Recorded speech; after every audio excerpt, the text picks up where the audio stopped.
GS herbal wholesale Ayurvedic अद्वियात का काबिल एतमाद मरकज। तिजारत के ख्वाहिशमंद हजरात को हम मुकम्मल ट्रेनिंग देते हैं। हमारे साथ तिजारत करके भरपूर पैसा कमाएं। उलमा इकराम, हुफ्फाज, डॉक्टर्स और मेडिकल वालों के लिए खुसूसी रियायत। तफसीलात के लिए अभी राब्ता करें।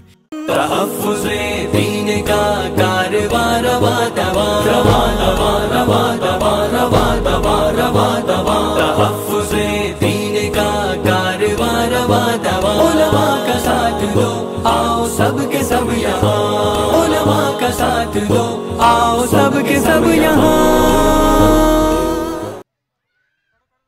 अल्हम्दुलिल्लाह रब्बिल आलमीन वस्सलातु वस्सलाम अला रसूलिहिल करीम व अला आलिहि सहाबी अजमईन, अम्मा बाद।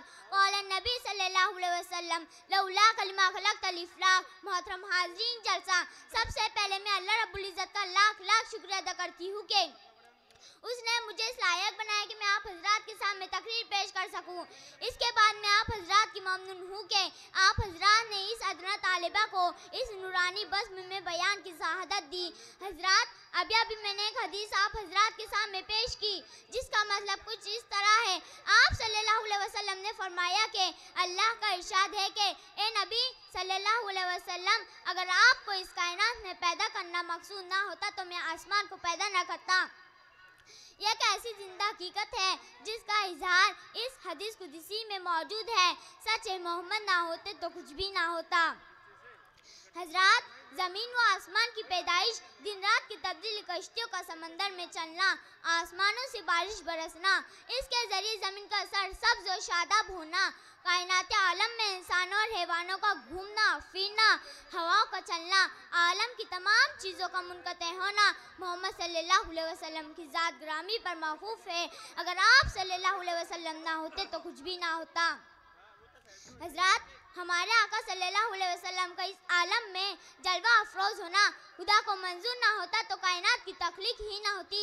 ज़मीन व आसमान, समंदर और पहाड़, जंगल और बयाबान, सर्दी और गर्मी, तारीकी और रोशनी, सूरज और चाँद, हुस्न और जमाल, इश्क और मोहब्बत, इल्म और हुनर, इन जैसी तमाम चीज़ें अपने वजूद से महरूम रह जाती, बल्कि इनको कोई जानता भी नहीं, बल्कि खुद हजरत इंसान ही ना होते।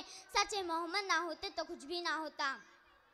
हजरात, ग्रामी खुदावन कुद्दूस का इंतहाई कर्म है, एहसान है कि इसने कायनात आलम के वजूद के लिए अपने नबी सल्लल्लाहु अलैहि वसल्लम की ज़ात आली को वजूद बख्शा और इसके नतीजे में दुनिया का इतना लंबा चौड़ा निज़ाम बनाकर इस कायनात में पाई जाने वाली तमाम चीज़ों को इस निज़ाम से जोड़ दिया और अपने नबी सल्लल्लाहु अलैहि वसल्लम की ज़बान से अपनी तासरात का इजहार भी कर दिया कि अगर मोहम्मद की ज़ात ग्रामी को इस आलम में भेजना ना होता तो ये कुछ भी ना होता।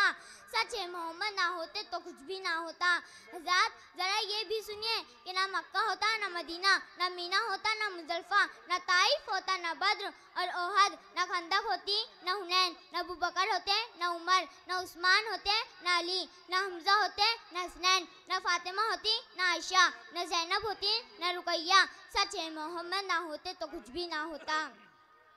हज़रात, ये भी सुनिए, अगर मोहम्मद ना होते तो ना जंग होती, ना जिदाल, ना इत्तेहाद होता, ना इख्तिलाफ, ना जलाल होता, ना जमाल, ना हुस्न होता, ना निखार, ना जमजम होता, ना आबे हयात। मोहम्मद ना होते तो कुछ भी ना होता। हजरात, ये भी देखिए, अगर आप सल्लल्लाहु अलैहि वसल्लम की ज़ात ग्रामी ना होती तो ना कुरान होता, ना तौरात, ना इंजील होती, ना ज़बूर और कोई दूसरा सहीफ़ा आसमानी, ना नमाज होती, ना ज़कात, ना रोज़ा होता, ना हज, ना ईद उल फित्र होती, ना ईद उल अज़हा। इसी तरह ना मस्जिद होती, ना मंदिर, ना खाना खुदा और ना बुत खाना होता, ना किबला होता, ना काबा। गर्ज ये कि मोहम्मद ना होते तो कुछ भी ना होता। इस मुख्तसर से वक्त में आपके सामने क्या क्या बयान करूं? खुलासा ये है कि मोहम्मद ना होते तो कुछ भी ना होता। सच है, मोहम्मद ना होते तो कुछ भी ना होता। मैं इसी बात पर अपनी तकरीर खत्म करती हूँ। वमा अलैना इल्लल बलागुल मुबीन।